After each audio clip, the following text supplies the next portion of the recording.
지진이 나고 성이 무너지는데 성벽이 밖으로 우르르 무너지는 거예요.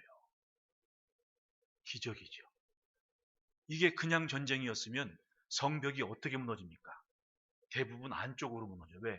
공성전을 해가지고 돌로 때리고 폭탄 때리고 그러면 다 안으로 넘어지는데 이게 성벽이 바깥으로 무너버린 거예요. 진짜 경험해보지 못한 일이죠. 그리고 신기하게도 바깥으로 무너져 버리니까 이 무너진 돌더미들이 해자들이 있을 거 아니에요. 거길 다 메꿔서 이스라엘이 성 안으로 들어올 수 있는 길이 나버린 거예요. 할렐루야. 세상에 이런 일이 있더라니까요. 상식과 경험을 넘어서는 신기한 일이 하나님의 말씀에 순종한 백성들 때문에 일어나게 됐다는 거예요. 여러분, 하나님의 말씀을 믿고 나가는 백성들이 그래서 중요한 거예요. 이들의 존재감과 존재의 가치는요, 세상이 모르는 신기한 하나님만의 방법과 뜻을 펼쳐가는 도구가 되는 겁니다.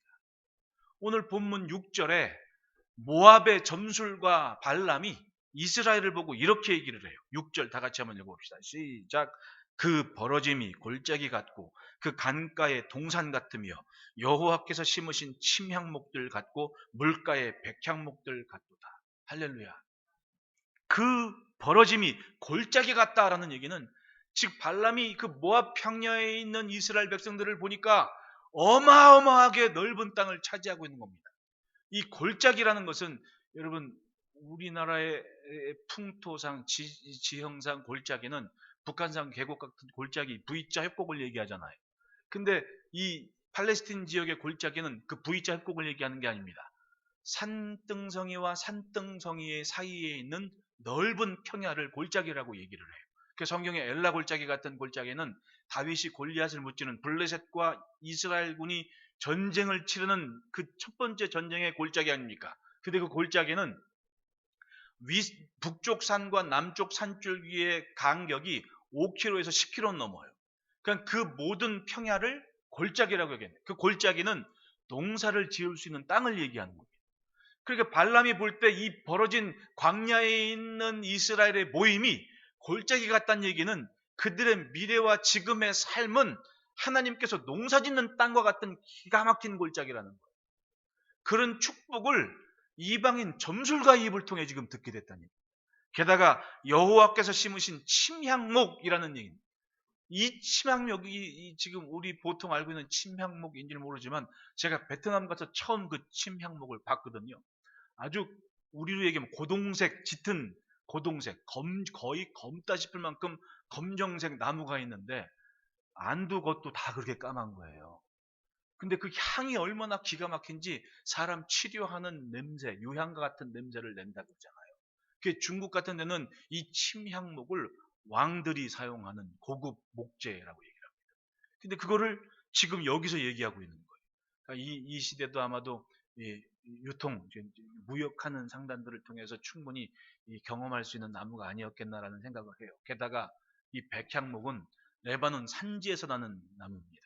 이 뭐 침향목이건 백향목이건 높이는 거의 20m 이상 자라는 나무들인데 이 산지에 자라는 백향목이 지금 물가에 심겨 있다는 거예요. 그러니 얼마나 잘 자라겠냐. 그게 여호와께서 심으신 거라고 말씀을 하고 있는 거예요. 누가? 모압의 점술가, 점쟁이가. 놀라운 축복의 이 얘기를 광야에서 들었다는 얘기입니다. 이스라엘. 이것은 하나님께서 이스라엘을 존재하게 하신 이유였고 하나님께서 아브라함과 약속하신 그대로 이스라엘 민족을 이 땅에 심으신 모습이었다는 거예요. 할렐루야. 우리는 오늘 믿음으로 하나님의 말씀을 쫓아가는 삶을 삽니다. 한 사람의 믿음의 이야기가 오늘 우리에게도 생명의 젖줄과 또한 약속의 성취가 되어 우리 앞에 펼쳐지고 있습니다. 우리는 우리가 모른 때를 살았던 그런 믿음의 조상들의 삶의 열매를 지금 맞이하고 있는 거예요. 믿으십니까? 따라합시다. 맞추면 알게 된다. 믿음의 일은 진짜 그래요. 맞춰야 알아요. 맞추기 전에는 죽었다 깨어나도 모르는 거예요. 그런데 사람이 시대가 발전하면 발전할수록 그 맞추기 힘든 제약들이 하나하나 쌓이는 겁니다. 의술이건 과학이건 문화들이 그 생각을 하나님께 맞추지 못하도록 자꾸만 만들어가는 그런 세상이 돼버리고 말았습니다. 믿고 맞추면 알게 돼요. 여러분, 어느 날 갑자기 엄마라고 부를 때 그 엄마가 엄마인 줄 알고 태어나요? 모르고 태어나요? 모르고 태어나잖아요. 그런데 어느 날 엄마라 그러니까 그때부터 엄마 부르잖아요. 안 그런 분 손 들어보세요.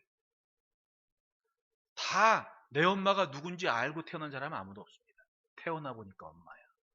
그러니까 엄마 부르고 자랐거든요. 엄마 부르고 자란 거예요. 바로 그겁니다. 하나님의 말씀, 하나님께서 이루신 우리는 몰라요. 그러나 성경은 말씀하고 있습니다.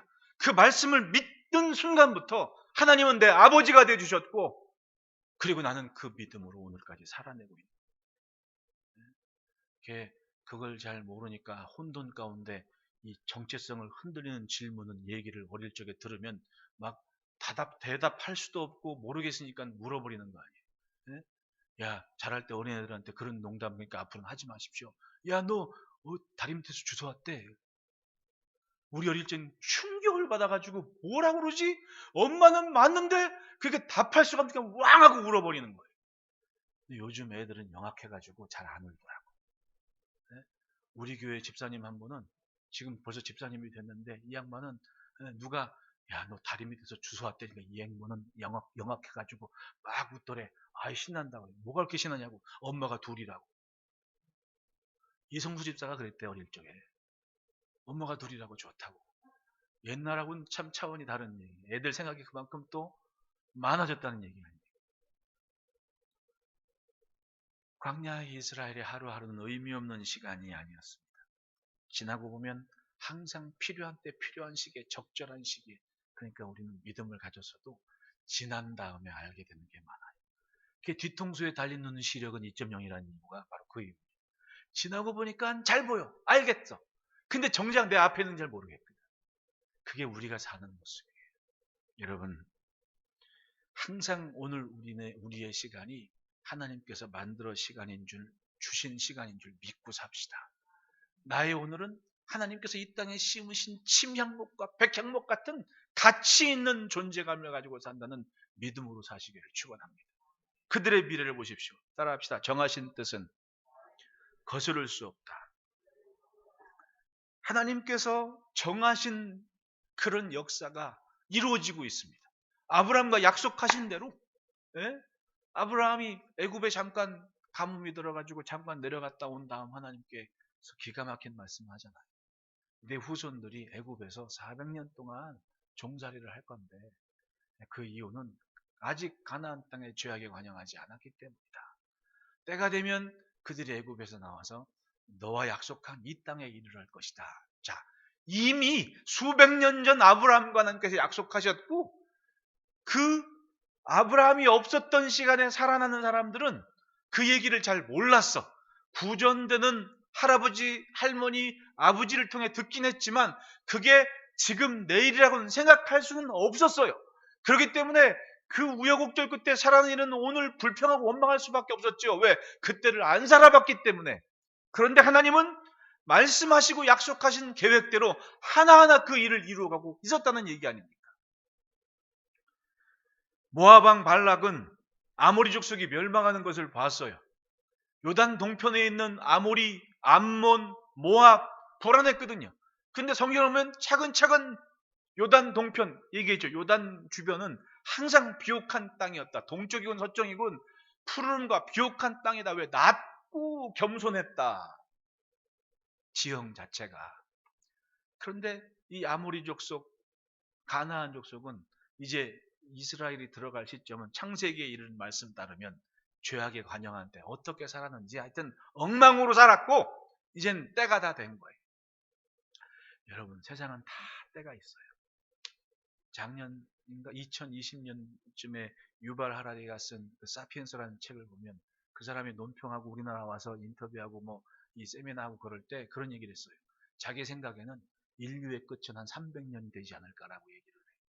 근데 우리나라의 그 생물학자였던 그 한 분이, 그분이 부인 따라 지금 40년째 교회는 나간대. 부인 따라 40년째 교회는 나간대. 부인이 독실한 아마 부인의 외할아버지가 초창기 우리나라 목사님 중에 한 분이어가지고 결혼 조건이 교회 나가는 거여가지고 40년째 교회는 나는데, 근데 그분이 뭐 전 직접 만나진 않아가 책을 통해 만난 분이라, 그분이 세상 돌아가는 얘기를 이렇게 보면 이게 80년 안에 끝날 수도 있는 거 아니냐 얘기를 해요. 세상 돌아가는 모습 보니까.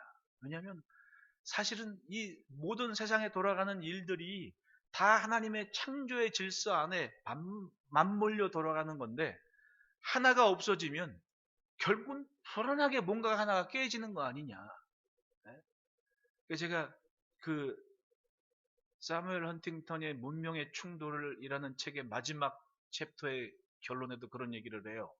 앞으로의 인류는, 이 문명은 서로 배려하고 화합해야만 생존할 수 있다는 얘기를 하고 결론을 맺거든요. 근데 이 생물학자 얘기도 그 같은 맥락의 얘기를 해요. 물론 자기는 사무엘 헌팅턴과 뭐 차이는 있겠다고 얘기를 하지만은 제가 보기에는 같은 맥락이에요.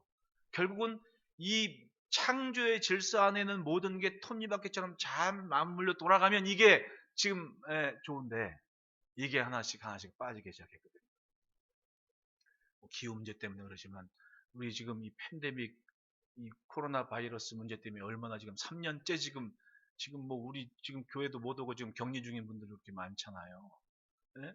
결국은 우한에 있는 거슬러 올라가면 박쥐 때문에 그렇다는 얘기인데, 박쥐는 한 마리에 코로나 바이러스가 두세 가지 이상씩은 잠재하고 있다는 거예요. 박쥐가. 근데 그 박쥐가 옛날에는 열대 기후에 살았대요. 브라질 뭐 이런 열대 기후에 살았는데 이게 온대까지 올라왔대요. 그게 이제 중국 우한 쪽까지 올라간 거지. 중국 그다음에 라오스 이쪽에 박쥐가 지금 많이 올라왔대. 북상을 했다는 거야. 그 기후가 파괴되고 뭐 이런 것 때문에 그런 문제가 막 생겨나는데, 이렇게 따지면 뭔가 지금 이미 깨지기 시작했다는 얘기인데, 전염병이 돌아오는 얘기도 가령 이 코로나 계열의 바이러스가 우리가 경험했던 사스, 메르스 다 같은 종류거든요. 이게 점점 빨라지는 거야. 그러면 이런 얘기를 들으면 이게 지금 얼마 남지 않은 것 같기도 하는 얘기예요. 우리나라는 심각한 거죠. 당장 먹을 게 없을 수가 있어. 여러분 우리나라가 뭐 OECD 들어갔다고 얘기하지만은 우리나라가 식량 자급자족하는 나라예요, 못하는 나라예요? 식량 자급자족률이 우리나라는 20%밖에 안 돼요. 나머지 80%는 다 사오는 거거든. 왜? 싸니까. 이제는 농사하는 분들의 그런 땅에 대한 존엄성과 가치를 생각하는 어른들은 다 돌아가셨어. 땅은 이제는 돈의 가치, 이런 걸로 생각하는 사람들이 대다수야. 옛날에는 시골 사람 서울 가면 눈 뜨고 고백한다 그러는데 지금은 뻑뻑꾸로야. 서울 사람 시골 가면 눈 뜨고 고백한다고 얘기를 해. 그러니까 이 사람들이 영악해져가지고 농사 짓는 분들이 물론 다 그런 건 아니지만은 농사에서 돈 가치가 안 될 것 같으면 그걸 다 갈아엎잖아요. 왜? 내가 파는 것보다 보상받는 게 더 커. 내가 파는 것보다 정부에서 보상해 주는 게 더 크니까 안 팔고 갈아엎는다.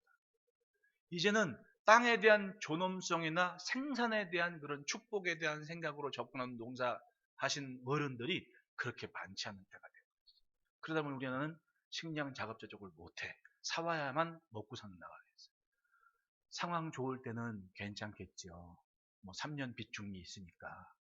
그런데 가령 지금처럼 또 다른 팬데믹이 완전 셧다운이 돼서 3년 만에 지금 끝날 조짐이 보이지만 이게 만약에 지속된다면 앞으로 우리 어떻게 될 것 같아요? 사람이 배고프면요, 사람도 잡아먹는다고 했잖아요. 그런 재앙이 없을 것이라고 누가 얘기하겠습니까? 그러니 여러분, 시대가 시대인 만큼 예수 잘 믿어야 돼요. 하나님께서 심으신 가치와 존재감, 목적을 가진 사람들이 이 땅을 밟고 있을 때 이 땅이 건전할 수가 있는 거예요. 마주보고 인사합시다. 예수 잘 믿읍시다. 광야의 이스라엘은 오합지졸이고 문제도 많았고 불평도 많았고 진짜 이 사람들 하나님 믿는 사람 맞아? 라고 할 정도였습니다. 그런데 모압 땅 앞에서 놀라운 얘기를 드리고 있어요. 지금 우리 잘하고 있구나. 누구한테? 발람에게. 발람이 발락이라는 모압의 왕이 아모리 족속이 멸망하는 것을 보고 안 되겠다. 어떻게든 막아야지. 생존해야지. 그리고 이스라엘을 저주하기로 했습니다. 그리고 발람을 들어서 저주를 시키는 거예요. 발락은 발람에게 이렇게 얘기합니다. 민수기 22장 5절 6절에 그가 사신을 보호하여 하던 발람의 고향인 강가 부돌에 보내요 발람을 부르게 하여 이르되 보라 한 민족이 애굽에서 나왔는데 이들이 지면에 덮여서 우리 맞은편에 거주하였고 우리보다 강하니 청하건대 와서 나를 위하여 이 백성을 저주하라. 내가 혹 그들을 쳐서 이겨 이 땅에서 몰아내리라. 그대가 복을 비는 자는 복을 받고 저주하는 자를 저주를 받을 줄을 내가 알미니라. 이게 말이 비슷하죠. 그대가 복을 비는 자는 복을 받고 저주하는 자는 저주를 받을 줄을 내가 알미니라.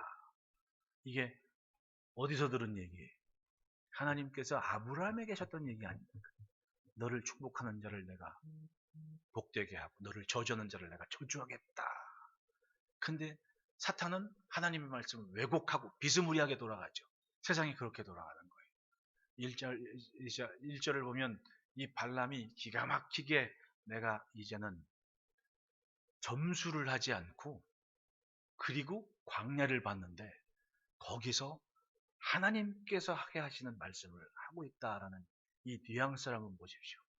광야에 이스라엘 위에 하나님은 함께 하셨고 그 하나님이 발람의 입을 통해 발락에게 그리고 이스라엘에게 이 놀라운 말씀을 듣게 해요. 첫째는 저주를 하게 했는데 바알의 산등에서 무슨 얘기를 하냐면 8절 보십시오. 민수기 23장 8절에 하나님이 저주하지 않으신 자를 내가 어찌 저주하며 여호와께서 꾸짖지 않으신 자를 내가 어찌 꾸짖으랴. 광야에서 자기들 엉망으로 살았는데 진짜 부끄럽고 창피하게 살았는데 하나님이 저주하신 게 아니라 하나님이 복되게 하셨고 꾸짖지 않은 민족이라고. 그 다음 두 번째는 비스가산 꼭대기에서 민수기 23장 20절 21절 보십시오. 내가 축복과 것을 받았으니 그가 주신 복을 내가 돌이키지 않으리라. 야곱의 허물을 보지 아니하시며 이스라엘의 반역을 보지 아니하시는도다. 에? 광야에 나와서 불평, 원망, 또 모세에게 반역하고 했는데 하나님은 지금 모압 땅 앞에서 허물을 보지 않고 반역을 보지 않으셨다. 할렐루야. 여전히 이스라엘은 축복을 받고 있는 민족이다라는 이야기를 하고 있잖아요. 저주하라고 그랬는데. 저주하라고 돈도 받고 명예도 받고 했는데 이 저주하려고 그러면은 하나님이 야 똑바로 해. 그러니까 어떻게 축복받은 민족이고 하나님은 야곱이 어떤 모습으로 살았건 허물도 보지 않으시고 반역도 보지 않으신단다. 그 다음 세 번째는 부올산 꼭대기에서 지금 오늘 본문의 얘기를 하는 거예요. 5절 6절에 야곱이여 내 장목들 이스라엘여 내 거처들이 어찌 그리 아름다운고 그 벌어짐이 골짜기 같고 강가의 동산 같으며 여호와께서 심으신 침향목들 같고 물가의 백향목들 같도다. 어마어마하게 빛나고 가치 있는 미래를 아예 선언을 해버리는 거예요. 이것이 누구의 계획입니까? 따라합시다. 하나님의 계획은 막히지 않는다. 아무리 저주를 하고 싶어도 저주를 할 수가 없었고 저주를 해도 저주가 통하지 않는 그것이 이스라엘 하나님의 자녀의 삶. 믿으십니까?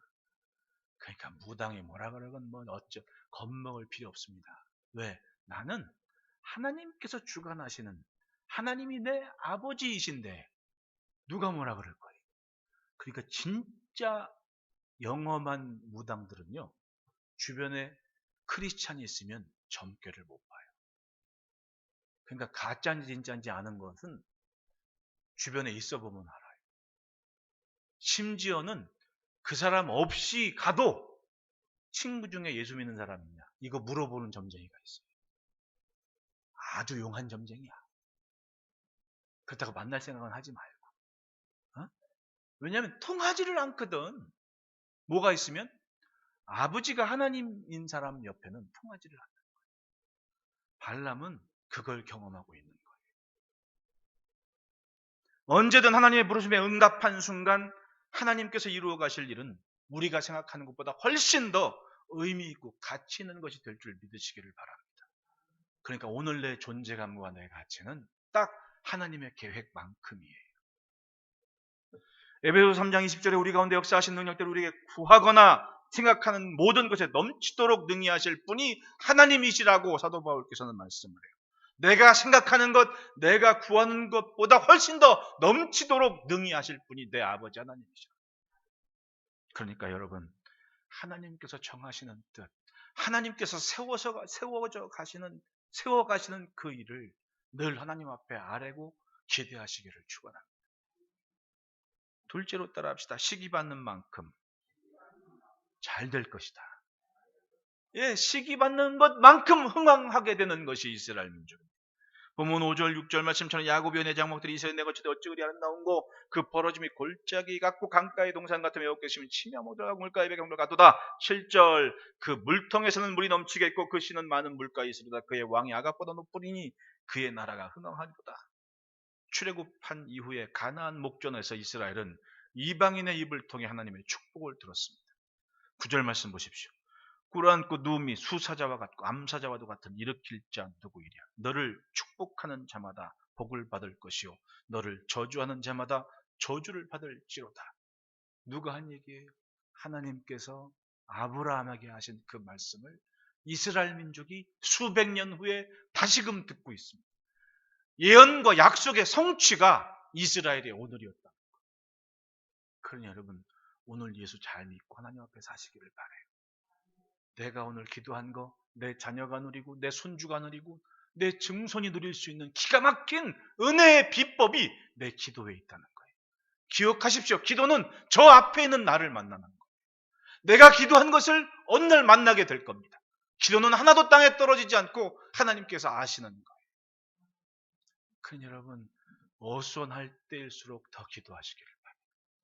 요즘 우리 권사님들이 그냥 시도 때도 없이 새벽에도 아침에도 저녁에도 우리 장로님들도 퇴근길에 퇴근 출근하며 막 교회 와서 기도하고 마음이 참 좋아요. 참 시국은 어수선한데 내 마음은 참 좋습니다. 왜냐하면 그렇게 기도하신 어른들이 계셔서 마음이 편해요.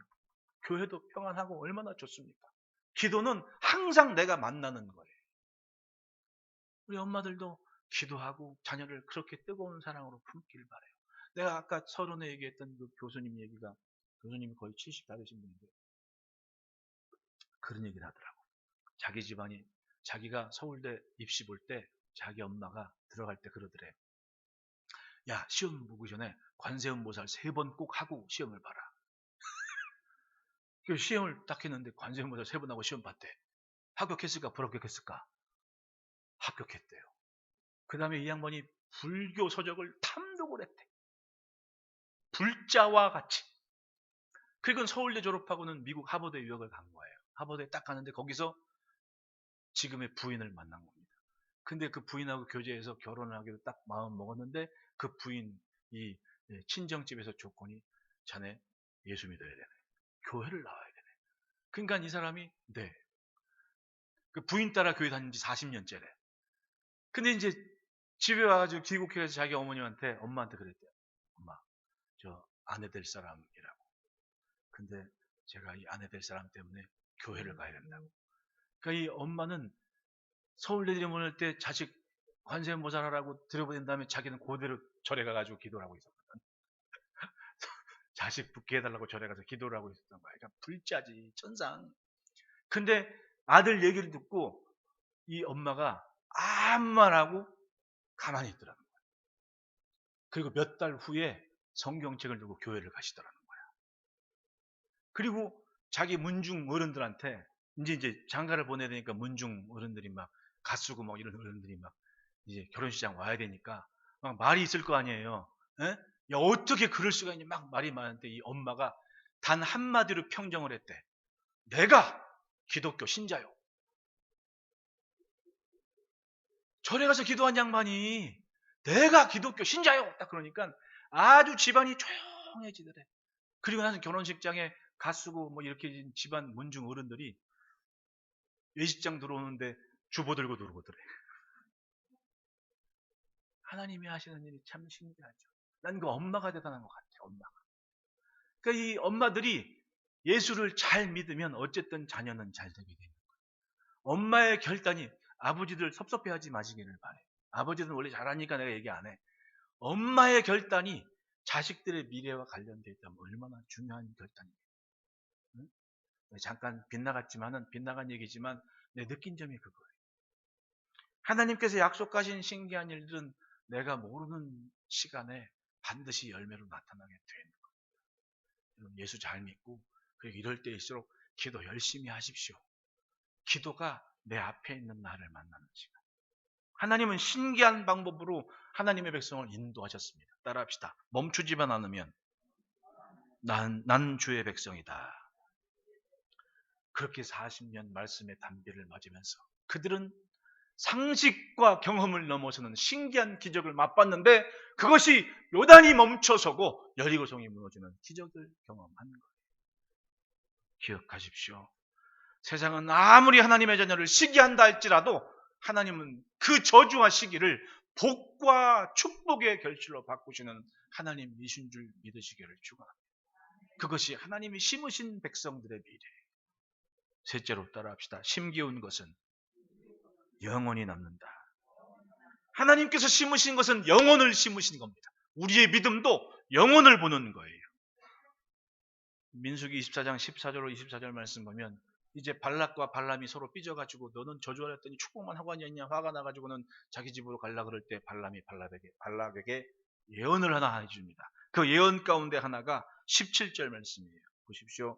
내가 그를 보아도 이때 일이 아니면 내가 그를 바라보아도 가까운 일이 아니로다. 즉 먼 훗날에 있을 일인데 한 별이 야곱에게서 나오며 한 규가 이스라엘에게서 일어나서 모압을 이쪽에서 저쪽까지 쳐서 무찌르고 또 셋의 자식들을 다 멸하리로다. 그렇습니다. 그것이 누구였습니까? 바로 오신 예수 그리스도였지 않습니까?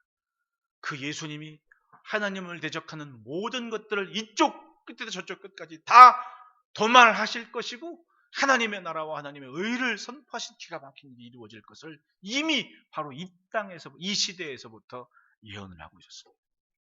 예수님이 오셨습니다.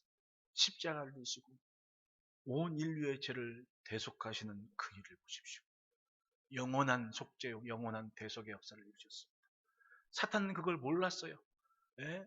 그 패션 오브 크라이스트라는 영화를 보면 참 잘 표현하지 않았습니까? 예수님이 십자가 지고 골고다 막 가시는데 사탄은 그 군중들 틈에서 망토 뒤집어 쓰고 막 이렇게 쳐다보고 쫙 있잖아요. 근데 웬걸요?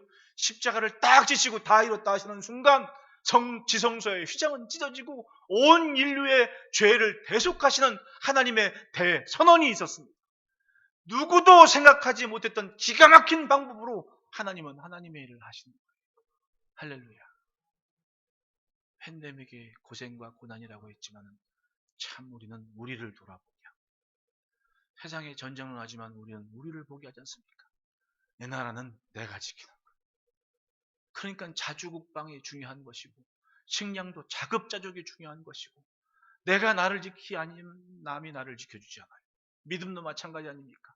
내 믿음이 아무리 좋아도 내 부인 아내 믿음이 아무리 좋아도 내 아내 믿음 때문에 내가 천국 가는 건 아니에요. 내가 중요하죠. 내가 믿음이 아무리 좋아도 내 믿음 때문에 자녀가 천국 가는 거 아닙니다. 자녀의 믿음이 중요하지 않습니까? 이 기간 동안 얼마나 우리는 우리끼리 집중을 하지 않았어요. 결국은 이것이 하나님의 은혜가 아니라고 누가 감히 말할 수 있습니까? 우리는 스스로에게 집중하면서 기도하면서 우리의 믿음과 삶을 되돌아보는 시간을 가졌습니다. 그만큼 우리는 뿌리를 뻗은 거예요. 살려고. 마치 광야의 시띠나무처럼 주변이 메마른 땅이어도 여러분 이스라엘은 그 광야는 비만 오지 않으면 딱딱한 땅이에요. 딱딱한 땅.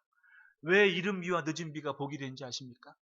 이른 비가 있어야 땅이 물렁물렁해져서 파종을 할 수 있는 거예요. 그렇지 않으면 딱딱한 시멘트 꽁꼬리 같은 마른 땅이라니까요. 거기가 그 땅이에요. 근데 그 땅을 뚫고 시띠나무는 자라잖아요. 왜? 뿌리를 뻗으니까 물가까지. 속에 있는 지하수까지. 그게 바로 지금 이 시대를 지나온 3년여간 우리의 모습이에요. 뿌리를 뻗었습니다. 아직 살아있고 하나님께로 향한 신앙이 견고하고 이게 바로 시띠나무의 저력이에요. 하나님은 반드시 하나님의 일을 하십니다. 하나님께서 심으신 것은 영원한 등불이 영혼의 시간을 위해 준비하는 것. 우리는 그 나라 안에 삽니다. 무슨 일을 하든지 내 하는 일에 하나님께서 하실 일이 있는 것을 믿으시기를 축원합니다. 왜냐하면 하나님께서 심으신 침향목과 백향목이 바로 나니까. 그것이 내 존재감이어야 되고 자존감이어야 되고 이런 사람이 이 자존감이 있다는 게 얼마나 무서운 줄 알아요? 제가 제 아이를 키울 때 그걸 알았어요. 애를 키울 때니까 농담 삼아 함부로 하지 말고 에이 바보 그것도 몰라라는 말도 하지 말아야 될 걸 내가 내 애 키우면서 알았다니까요. 왜냐하면 우리 애 키울 때 농담 삼아 못하면 에이 바보 그것도 몰라 바보구나 하잖아요. 이게 조그만 아이들한테는 상처가 되고 각인되는 얘기입니다. 왜냐하면 그 아이의 관계성은 엄마 아빠뿐이 없고 주변의 어른들뿐이 없거든요. 관계가 아주 좁을 때인데 가장 많이 시간을 보내는 사람한테 바보구나 이런 얘기를 듣는 게 상처가 되는 거지. 애 키울 때 초등학교 5학년 때 국민학교 5학년 때 서울에 있다가 의정부로 이사를 갔는데 그땐 경기도 학교들은 매월마다 월말고사가 있어서 시험이. 근데 이 이사 가자마자 이제 얘가 이제 일주일 있다 시험을 보는 거예요. 근데 이 시험을 보고 돌아오는 애가 완전히 교만한 표정을 하고 돌아오는 거야. 초등학교 5학년짜리가 시험 봤다고 아주 기고만장해가지고 아주 교만한 표정으로 집에 들어와서 제가 왜 그럴까 했더니 아빠 나는 내가 바본 줄 알았어. 왜냐면 맨날 삼촌은 의사지 교수지 아빠는 목사지 목사지 이러니까 애가 근데 맨날 자기들한테 바보라고 놀렸지 그러니까 자기가 바본 줄 알았던 거야. 근데 시험지를 딱 봐보는데 웬일이야? 엄청 잘 본 거야. 그러니까 내가 바보가 아니었어. 이걸 아는 거예요. 그때 아는 거예요. 애들한테 농담 삼아 한 이야기도 애들의 자존감한테는 굉장히 상처를 주는 것 같다. 주는구나. 그래서 이제 말조심을 하기 시작했죠. 근데 여러분, 우리는 안 그런 것 같아요? 스스로에게 자존감에 상처를 입은 사람들은 항상 부정적이고 자신감도 없고 소외된 것 같고 스스로 고립이 되는 거예요. 근데 하나님의 심으신 손길이라는 자존감을 가진 인생들은요. 언제 어디서 무엇을 하든 자기의 존재감을 합니다. 여러분 그 존재감을 확실히 하시기를 축원해. 나는 하나님이 심으신 존재입니다. 여호와의 침향목이요 물가의 백향목 같은 그런 아름다운 비전이 내 앞에 있는 것을 믿으시고 저 앞에 있는 복된 나를 만나시기를 축원합니다. 기도하겠습니다.